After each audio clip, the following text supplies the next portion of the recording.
بسم الله الرحمن الرحيم. صباح الخير عليكم جميعا. السلام عليكم ورحمة الله وبركاته. اللهم صل على محمد وعلى آل محمد. النهاردة 11/7/2023 واحنا هنا هوت في حش تجربة حش الليكوديات عمر 6 سنوات لبونيكام الشرق الأوسط 002. البونيكام يا حضرات اللي ما يعرفوش ده بدايل أعلاف قوي جدا مستديم في الارض لمده اكثر من 8 و9 و10 سنوات على حسب المسافات الزراعه. هوريك حاجه دلوقتي. البونيكام دوت من اجود الاعلاف، بروتين بيصل الى 18%، طاقه بتوصل لغايه 4600 كالوري، 19 نوع من انواع الاحماض الامينيه، انتي اوكسيد، مضاد للاكسده، مضاد للانتفاخ، ينفع يتعمل علف ودريس، تمام، وينفع يتاكل اخضر، وينفع يتعمل بلات. بسم الله ما شاء الله. هوريك كده شكل كوديا اتحشت. اكشف لي كده، تعالى هنا يا عبد الظاهر، شوف لي كده على دي. بص، حطها كده ما بين ايديك كده، حط عشان يتقاس المسافه. شايف المسافه عامله ازاي؟ دي عمر 6 سنوات اللي هو ايه البونيكام ده، عمر ايه 6 سنوات. طيب تعالى كده، البطل ده حش دي اللي في ايدك دي 3 سنوات. بسم الله الرحمن الرحيم. جامد. اديله المنجل بتاعك كده يا عبد الظاهر. البونيكام يا حضرات ما ينفعش ان هو يتحش يدوي، خلي بالكم لازم معده. بس دوت دي من التجارب الموجوده عندنا في الحقل. بص الراجل اهوت مدفعيه من القوات، يعني من الرجاله، وبص معزمها معاه ازاي. الله اكبر، الله اكبر. بالراحه، ما تاخدش مجموعه كبيره مع بعض، شويه شويه صغيرين امسكهم في ايدك واطلع بيهم. تمام، برافو عليك.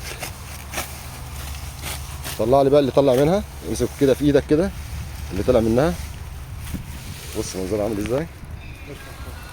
فوق كده، هات كده يا عبد الظاهر عشان الراجل ما يطلعش. بص، بسم الله ما شاء الله. طيب لما نمسك عود كده، امسك لي كده بقى عشان اشرح حاجه صغيره. بص، اهم حاجه في صنف البونيكام، السلام عليكم، اهم حاجه في صنف البونيكام دوت. بص دوت انا معديه ال 30 يوم، 35 يوم كمان. طيب بص، هنا في اي اشواك في العود؟ لا. طيب هنا في اي اشواك في بطن الورقه؟ لا. لا. طيب لما نيجي نبص هنلاقيه ان هو ما فيهوش ميه، دي الياف. هتلاقي ورقه ورا ورقه ورا ورقه ورا ورقه ورا ورقه لغايه ما توصل للالياف اللي جوه اللي عامله زي القصب السكر. تمام اهو، شايفين يا حضرات؟ واضحه الصوره؟ واضحه. تمام. فمعنى كده ان هو ما فيهوش ميه، مش زي البرسيم 85% منه ميه، يعني ده ماده مالئه 100%، سكريات 4300، بروتين يوصل لغايه 18%. وبنقول ايه 18%؟ يعني ديت البروتين فيها يبقى 12 مش 18، بس منها كبرت تلاقي السكريات عاليه. طب لو هي قصيره هناخد البروتين ال 18 والطاقه ال 2300 2400 على حسب عمر الحيوان، بنقدر نحشه وناكله. الحيوان اللي هو صغير بيحتاج بروتين عالي، الحيوان الكبير بيحتاج بروتين قليل ما بيزيدش عن 12%. تحياتي ليكم، ربنا يديم الخير للجميع، وربنا يجعلها كده فتحة خير لمصر. احنا بقالنا اكتر من 9-10 سنين دلوقتي شغالين اهو، اعتمدناها في الوزارة بقرار وزاري، عملناه على مستوى جمهورية مصر العربية. اللي مضايقني حاجة واحدة بس، ان في اصناف جاية مهجنة من بره مضرة جدا، بيطلع فيها الاشواك هنا وهنا وفي قلب الورقة، يطلع فيها الاشواك هنا. لازم تمشي ايدك عشان عامله زي زعزوت قصب السكر الصغير بعد 25 يوم من زراعه حشها هنا وهنا، فبيعمل التهابات، فبيضيع الانتاج الحيواني. بعد 4 شهور بتلاقي الانتاج الحيواني رقد وانت مش عارف السبب، التهابات، اشواك. فارجو ان انتوا تساعدوني ان احنا نعمم الخير. انا ليا ايه؟ ليا مواصفات النبات من ارض الواقع، ليا ايه؟ مواصفات النبات